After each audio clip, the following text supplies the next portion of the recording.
Olha aqui. Ontem, eu falei aqui da ministra Tereza Cristina e do ministro Paulo Guedes, falando no Fórum da Cadeia Nacional de Abastecimento, da ABRAS, da Associação Brasileira de Supermercados. A assessoria do Fórum me mandou um material, aliás, parabéns pelo trabalho, estou falando sério, não é ironia não, muito informativo, importante, então deixo claro, inclusive, a turma do Fórum da Cadeia, que a assessoria está funcionando. O material é claro, importante, e só reforça a minha convicção. Porque eu não ignoro as coisas que estão aqui, que me estão sendo informadas. A questão é saber a oportunidade de fazer certos debates e com que propósito. Essa é a questão. Se nós vivemos um momento muito particular no país, em que nós temos 110 milhões de pessoas vivendo em insegurança alimentar, e o ponto extremo da insegurança alimentar é a fome, né, que hoje atinge muita gente, né? Então, é preciso que a gente saiba em que contexto essa questão está sendo tratada. Por que eu estou falando isso? Bom, nem vou comentar de novo a intervenção do glorioso ministro da Economia, aquele que sempre tem soluções simples e erradas para problemas difíceis, nesse mesmo seminário, evidenciando que ele não entende nada de fome. É importante entender de fome no Brasil? Porque se você entender a gênese e a natureza da fome, você vai saber tratar do assunto. Senão, não. Né? Paulo Guedes teve ali a grande ideia de dizer que, o prato da classe média europeu é muito menor que o brasileiro come mais. E aí eu gostei quando ele disse assim, que até na classe média alta há excessos. Quando você faz uma análise de texto, que é a minha área original, né, na verdade, do que o Paulo Guedes fala, é muito impressionante como ele tem preconceitos arraigados, em certa medida, muito mais consolidados do que os do Bolsonaro. Então, assim, até na classe média alta há excesso. Ele está dizendo o seguinte, olha, o Brasil é tão estranho que até a classe média alta tem alguns hábitos do povo. Por exemplo, querer comer demais. Assim, é de um descolamento da realidade formidável. E aí ele tem lá uma resposta para a fome, uma das respostas é pegar sobras de restaurante e passar para a população. E aí a ministra Tereza Cristina falou sobre a possibilidade de se mudar a questão da data de validade dos alimentos.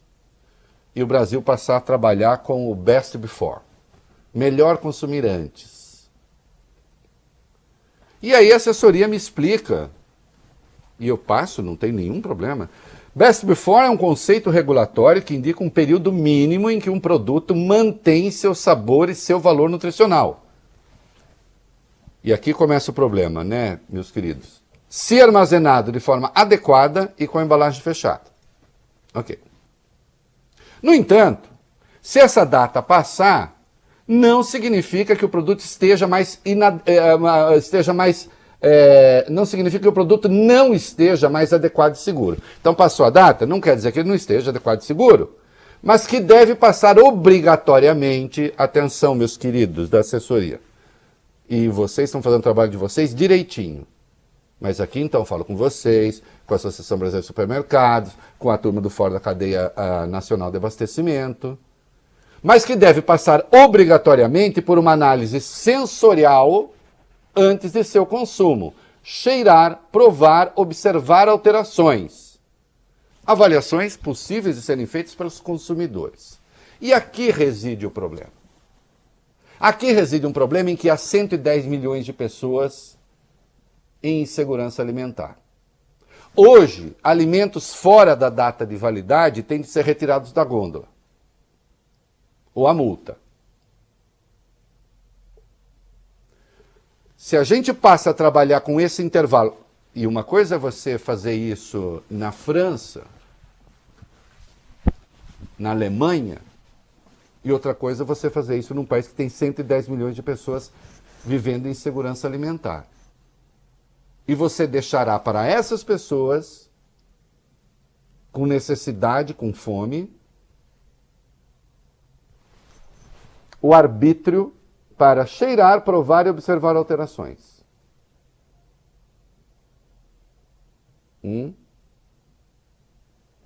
Com produtos que, entendo, só assim faz sentido, estarão mais baratos.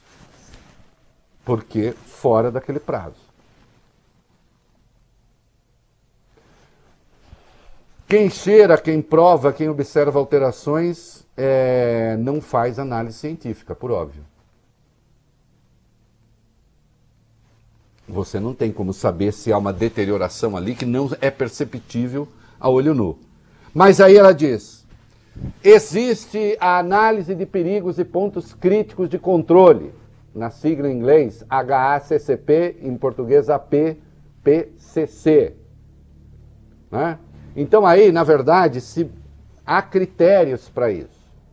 E aí ela afirma, há produtos que ela chama shelf stable, prateleira estável, né? Que são aqueles que mudam um pouco a depender da temperatura do meio ambiente. Biscoitos, macarrão, maionese, grãos enlatados, leite, possuem atividade de água baixa, passam por um processo de produção de esterilização. Então esses estão mais sujeitos ao best before. Não, eu sei de tudo isso. Acho até que muita coisa aqui é desejável que se caminhe para isso. A questão é quando isso está sendo colocado num contexto de combate à fome. E aí, isso, definitivamente, combater a fome não combate, isso mais resolve o problema de um setor, ou um dos problemas do setor, do que propriamente combate a fome. Quando se associa a tese do ministro da Economia, aí vira apenas um delírio. Discutidas as coisas nesse contexto.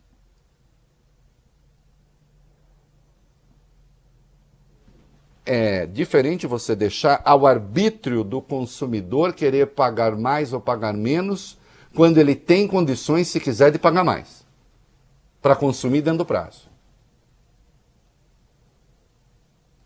Outra coisa é você deixar para uma população carente, com fome, o arbítrio sobre comprar coisas que estão fora do prazo. Até porque, olha, eu não vou falar nome, né? Porque aí poderia me causar problemas. Eu teria que provar, vai entrar na justiça. Se eu caminhar 800 metros, eu chego no mercado que tem coisas ali, e eu estou falando de um bairro rico, que tem coisa fora da data de validade na prateleira já hoje. Já hoje.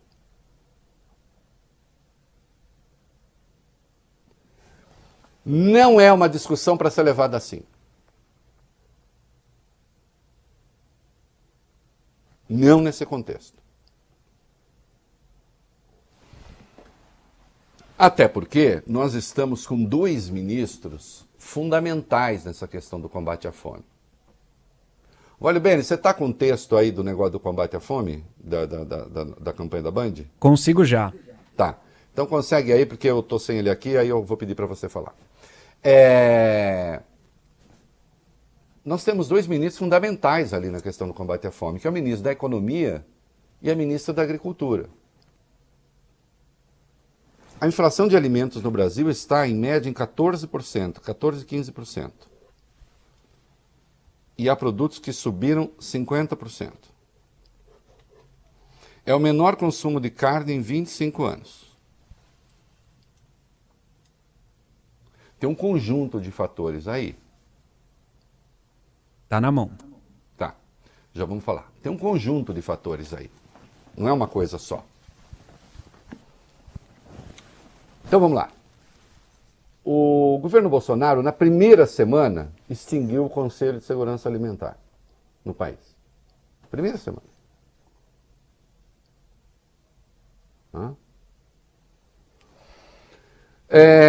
O Brasil não trabalha mais com estoque regulador. Ah, não, mas o estoque regulador, manter o estoque regulador era mais caro do que eventualmente importar alimentos para baratear. Bom, então importa e barateie.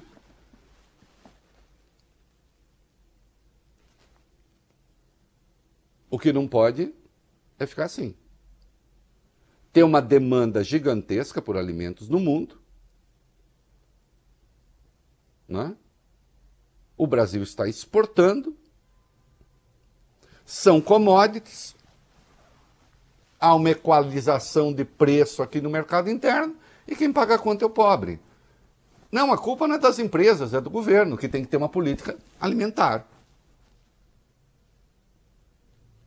Mesmo a questão do agronegócio, e eu quero que prestem muita atenção no que eu vou dizer, houve uma redução de 50% da área destinada à plantação de arroz, de 76% da área destinada a feijão, um aumento de 165% na área destinada à soja e de 143% na área destinada ao milho. Não vou demonizar empresário do agronegócio. Isso é importante para as divisas brasileiras. É importante. Mas tem que oferecer arroz para o povo, tem que oferecer feijão para o povo. Como é que faz? Quem pensa isso?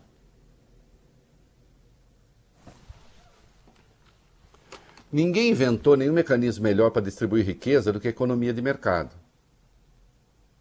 Mas ninguém inventou um sistema mais perverso para concentrar riqueza do que a economia de mercado.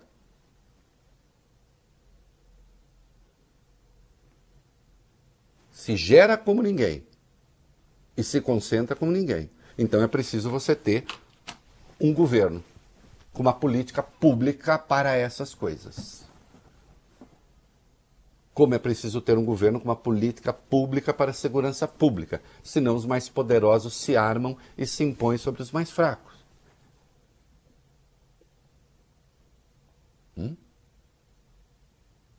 E onde está isso? Que resposta o Ministério da Agricultura está dando, por enquanto, à questão dos alimentos? Nenhuma. Não tem. Nem o Ministério da Economia. Aliás, é um dos fatores que estão pressionando a inflação, contribuindo para elevar a taxa de juros, sem resolver o problema da alimentação, porque vai continuar alto.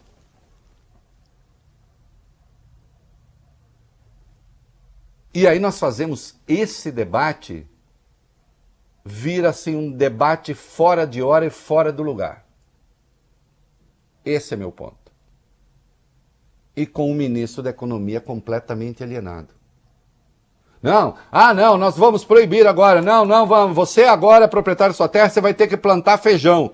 Tem essa de plantar soja, não. Não, é mais vantajoso plantar soja, plante soja. Não havendo uma política pública de incentivo à plantação de arroz, plante soja.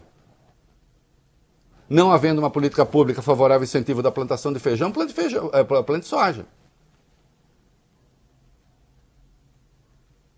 Agora, nós ficaremos completamente entregues às oscilações do mercado internacional e pronto? É razoável haver 110 milhões de pessoas em insegurança alimentar no país, sendo o Brasil o terceiro maior produtor de alimentos do mundo? Só perde para Estados Unidos e China? Produtor e o maior exportador? Não, eu nem estou fazendo a conta babaca, exporta e deixa o povo morrer de fome. Isso é bobagem, dito dessa maneira. Agora, nós temos um governo justamente que tem de fazer intervenções, então, para corrigir essas distorções e fazer a comida chegar. O que não é aceitável que temos hoje. Não, isso não é conversa de comunista, isso é conversa de quem preza eficiência capitalista. Mas é que o capitalismo e esse governo se dão muito mal. Nós vamos falar de novo daqui a pouco da privatização da Eletrobras, que eles chamam privatização, que eu chamo capitalização, e que acabou virando uma grande cartorialização. Entenderam? Meia dúzia resolvendo tomar conta do processo, vão encher a cauda de dinheiro e a população vai pagar a conta. Isso não é capitalismo. Isso não é capitalismo. Pode merecer qualquer outro nome.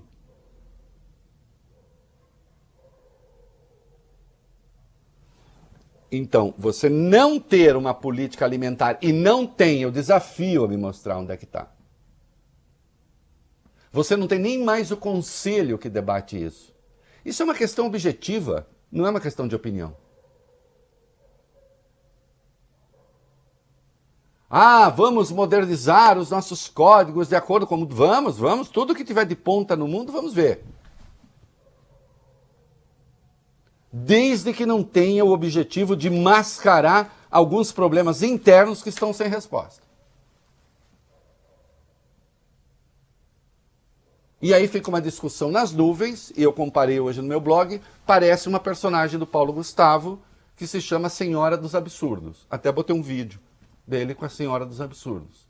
A Senhora dos Absurdos é aquela que diz assim, eu sou rica, branca, hétero, e não sei o quê, e tal, e eu não aguento esse populacho que fica enchendo meu saco. Vão trabalhar.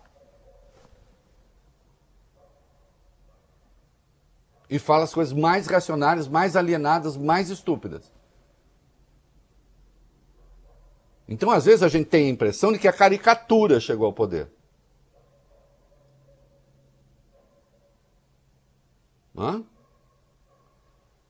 Estivéssemos vivendo o período em que a fome no Brasil tinha sido praticamente debelada, restando em alguns bolsões, então vamos rediscutir esta questão, que é importante. Agora, do modo como está sendo feito, debate fora do lugar. Debate fora de hora. Ignorando prioridades.